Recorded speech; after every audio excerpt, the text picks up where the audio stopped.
Hello and welcome. This is Fireworks, your preferred hard talk interview program on TVC. I am Bukola Samuel Wenimo. Today on the program, Ondo State is in our line of vision as we examine the just concluded ward and local government congresses. Also, we'll be reviewing other issues with a view especially to understanding some issues that have recently divided the National Assembly. Of course, we'll be talking to a key player in Ondo State politics and a lawmaker at the national level. Stay with us, we'll be right back.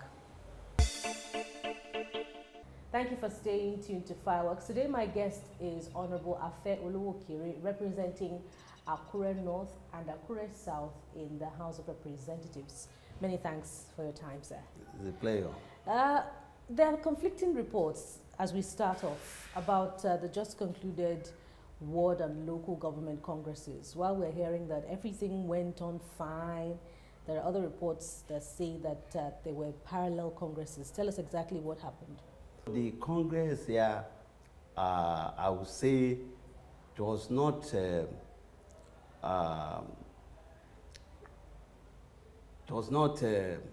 well organized or carried out because it was disrupted. So even in most centers, there were no Congress, ward and local government Congress committee. You know, they were not around to even conduct the congresses. But what we later learned is that the other side were not actually prepared for the Congress. They were just out there to disrupt the Congress because they did not even pay for the, for the nomination form that would have qualified them to participate in the Congress. You're speaking in parables, sir. When you say you prepared for a full-blown Congress, what do you mean? That's one. Two, when you say some groups that were threatened, who are these groups? They must have names or a representative. Can you discuss their identities? Yes. In Akure South here, there are two contending groups. One belongs to the secretary to the state government. Okay. One group belongs to him. There is another group under the leadership of Chief Afe Olowookere, and that's where I belong. As a member, House of Representatives, I belong to that side. So we were fully prepared for the Congress, and we mobilized our people, and before the date, we had paid for nomination form as stipulated by the Congress guideline, whereas the other side, just rely on the fact that they were just going to be the governor would just write names and announce their names. So they did not really prepare. So when eventually we got to the field, they were overwhelmed by the number of people that we mobilized, that our own side mobilized to the field. They were overwhelmed.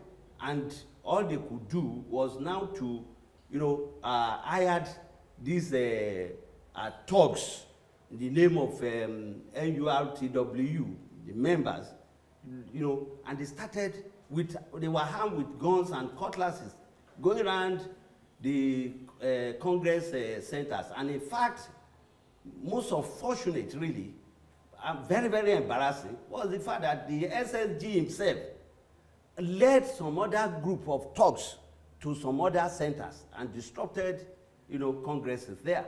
So, but those of us who are really prepared, who have actually paid for the forms for the Congress, we later organize ourselves somewhere and carry out the Congress because the guideline, stipulates it. And we followed. Elsewhere? Another venue? Yes. Just the same vicinity where this Congress supposed to take place after the talks, have dispersed. Yes, scuttled. Were INEC officials present at the one you eventually organized peacefully? Yes, some centers, the INEC officials. I mean yours now. the one you said you organized, you took to another venue within the same vicinity, were INEC officials there? Yes, you know, I wouldn't be in all the centers. There are 11 centers in Akure South. But some of the centers later, the INEC officials, they were just to observe, and they were there to observe, and they have written. Then, but you can't say for sure if INEC officials were in all the 11 centers. I can't, because I was not in all the places. But you're a party leader, you would have gotten reports.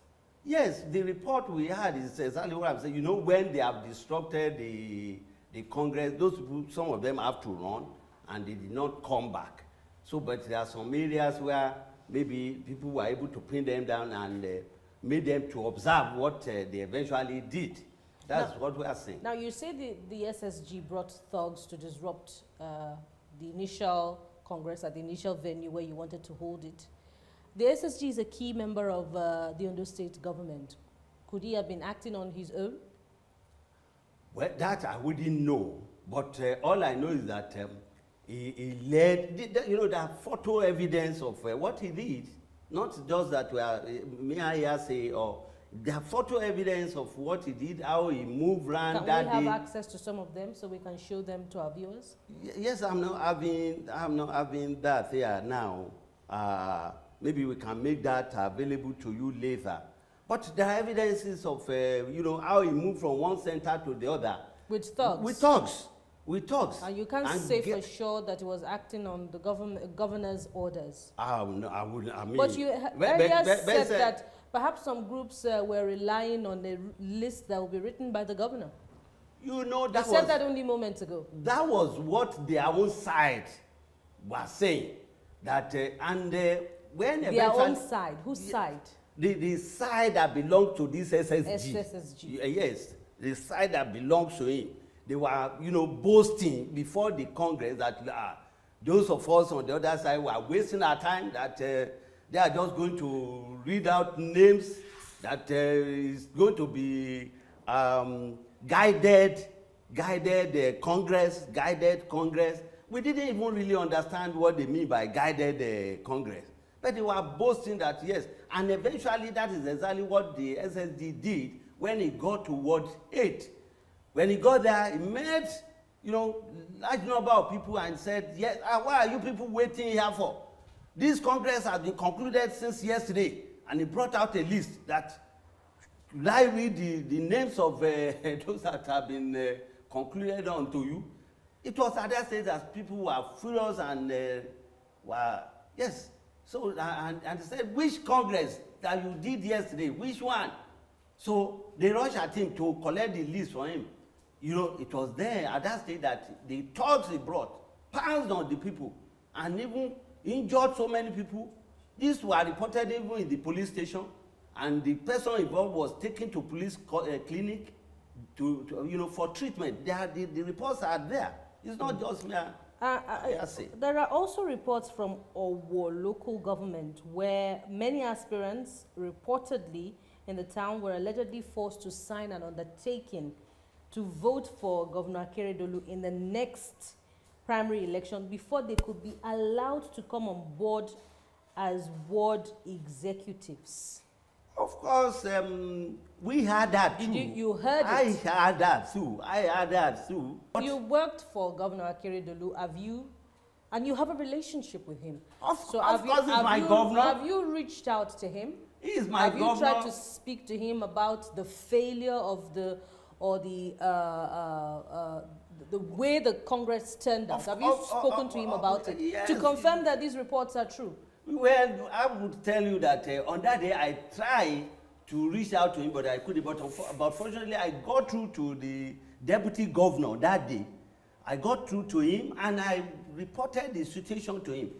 You know, and even before the Congress, I tried to meet with the deputy governor, you know, to really understand what was the plan of the government about the Congress. That are we really ready for full-blown Congress, or we are going to make it a family affairs of coming up through a consensus, you know, arrangement to produce the list of our executive.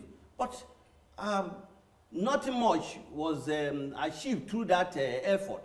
If indeed your governor is very popular, your ally, why would the Congresses go as planned? Shouldn't the state government be confident in its abilities to take the election again when it has to stand for re-election? I wouldn't know why Mr. Governor will allow them, to do that. I wouldn't know why.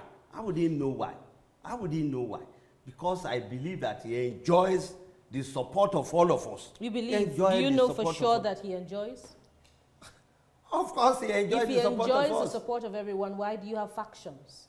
No, you see, the factions that we have was a product of the 2014 Congress that we had then.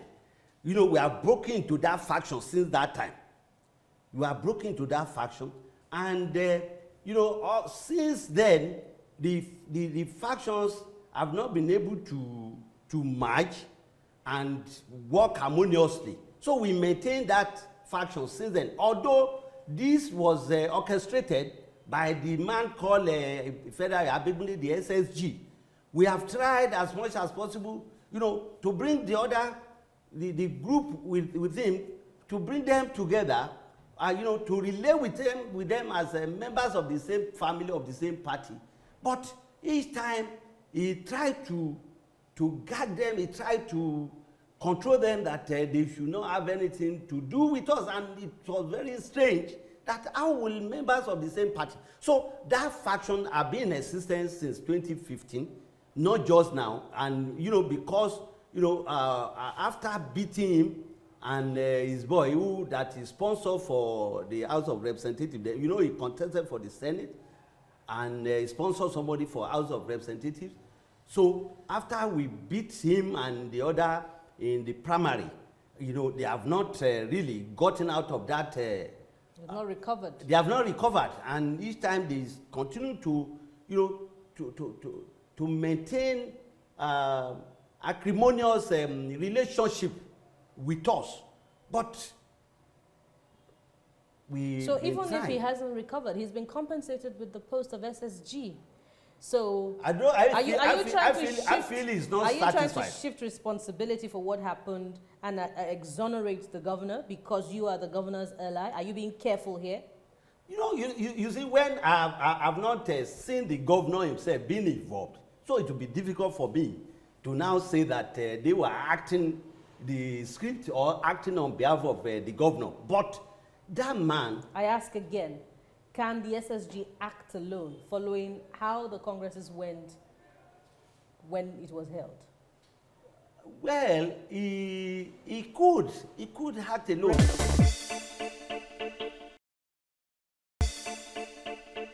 Let's move on and look at related issues. Still talking about politics at the grassroots now, but this time with a view to policy review at the national level. You sponsored bills covering two issues, which is state-local government joint account and the abrogation of the two, and the State Independent Electoral Commission, sponsoring bills on the abrogation of the two. How do you feel knowing that this has remained a stumbling block in achieving local government autonomy over the years in the country? Yes, excuse me, I'm not comfortable with it. I see it as really hindering or hampering the development at the local government level. And that is what actually informed my desire and move to sponsor that bill for the abrogation of a state independent electoral commission and the state local government joint account, because I know that those are the two key, two fundamental issues that are used to really, pin down the local government and even the development at the grassroots level. And not until those tools those two issues are removed. Of course, today we do not even have local government in Nigeria. All we have today is just mere local administration. It's like what we used to have during the colonial or post-independent colonial period. It's local administration, because the situation where today in most states they are running what is called what I regard as a move force caretaker system, something that is very alien to the constitution, the provision of our constitution. So who should take responsibility? So let's be specific now. Who should take responsibility? Yes, I think it is the National Assembly that should do everything to amend that provision in the constitution. But we have done our own bit. But mind you, the state governors. But it has been subjected to. Okay, go ahead. The state governors across the country, they do not want local government to be autonomous, because they take advantage of the local government to the detriment of the grassroots people and development, at that level. And you see this, including your own state government. I've said that across the country.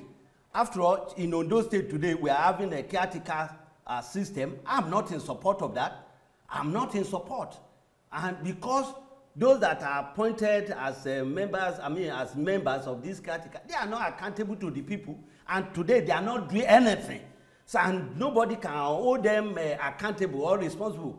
No, the local government is doing nothing today. They are not making any part anywhere.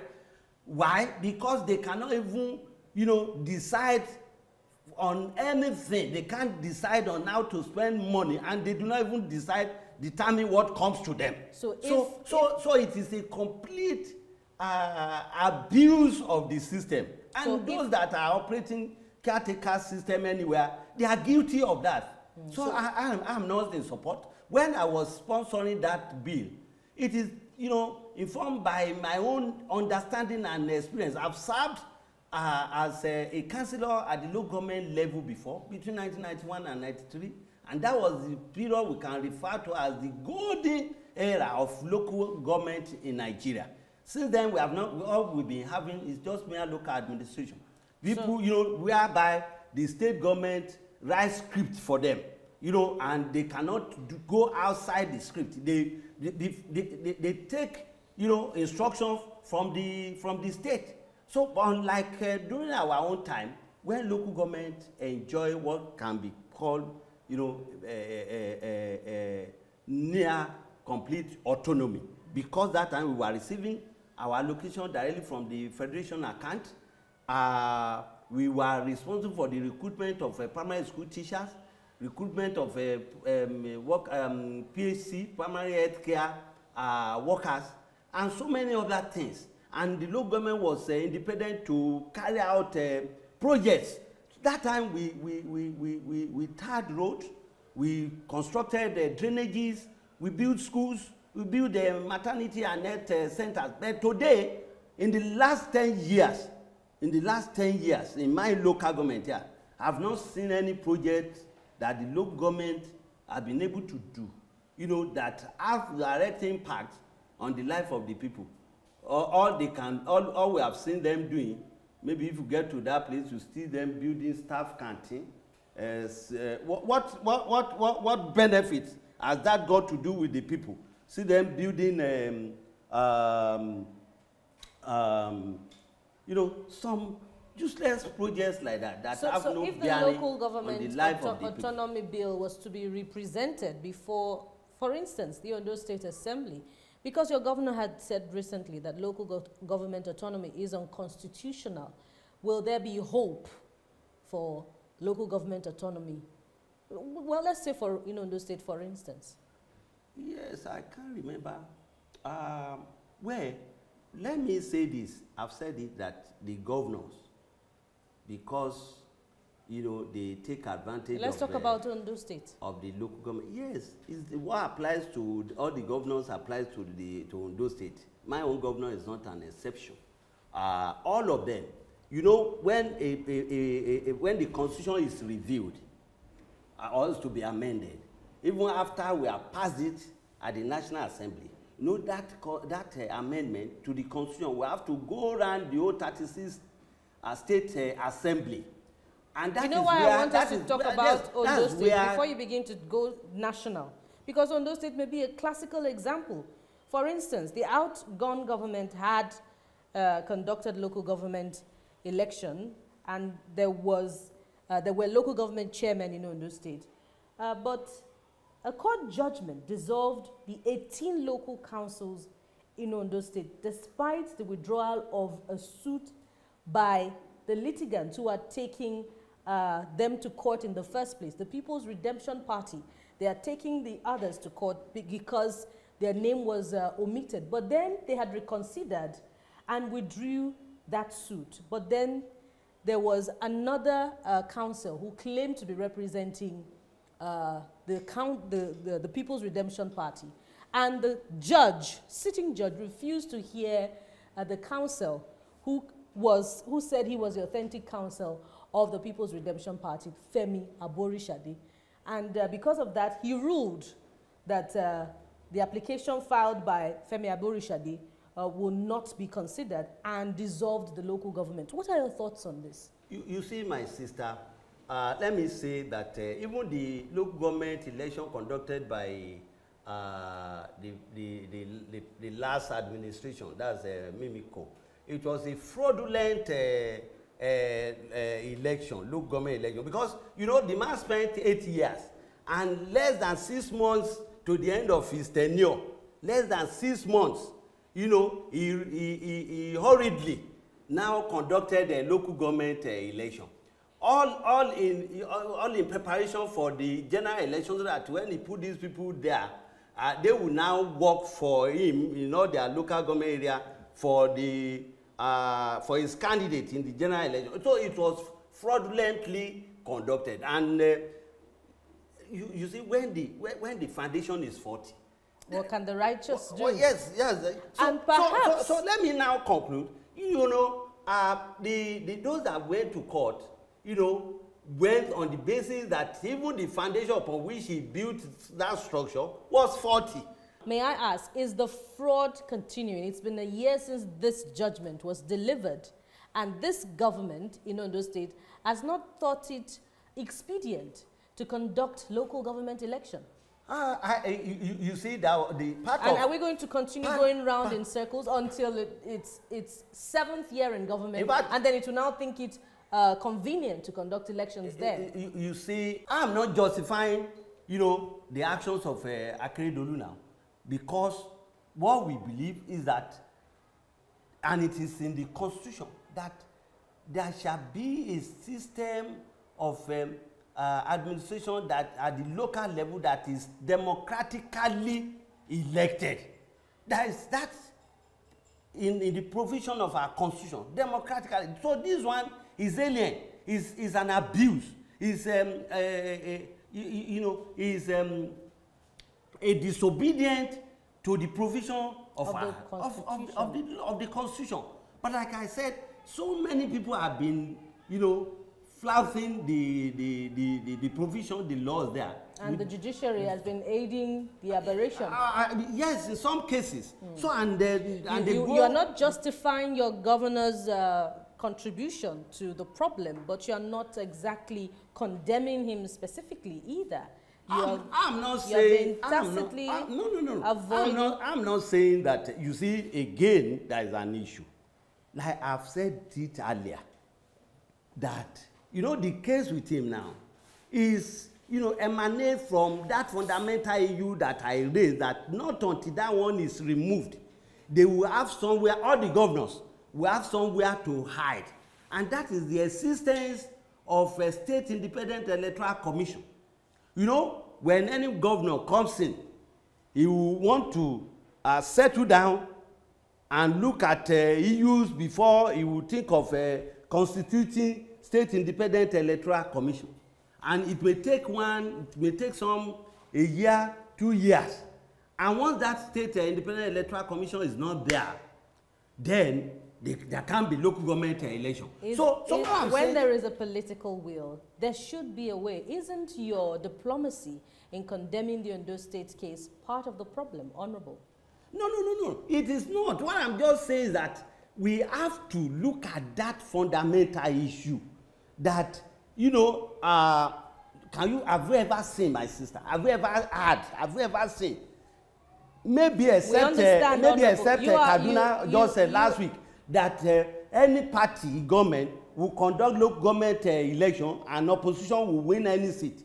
It has never happened. And they are using the State Independent Electoral Commission as instrument, you know, to manipulate and achieve all that. And that is why you will never see any governor that will use State Independent Electoral Commission constituted by his predecessor to conduct local government election. You understand me? So, and once that one is not constituted, then you cannot, you know, it will now be difficult to accuse him of not organizing local government election. That's why I am, you know, because I know where the problem lies. Okay. That is why I went for the abrogation. You are a supporter of Governor Rotimi Akeredolu, right? I'm in support of You are a supporter of the governor. You supported him for his election in 2016. I supported him when he was... You supported him in kind and in cash? I supported him as the candidate of our party. In kind and in cash? Well, I wouldn't understand that, but all I know is that I supported him, is the candidate of my party, and I have to support him.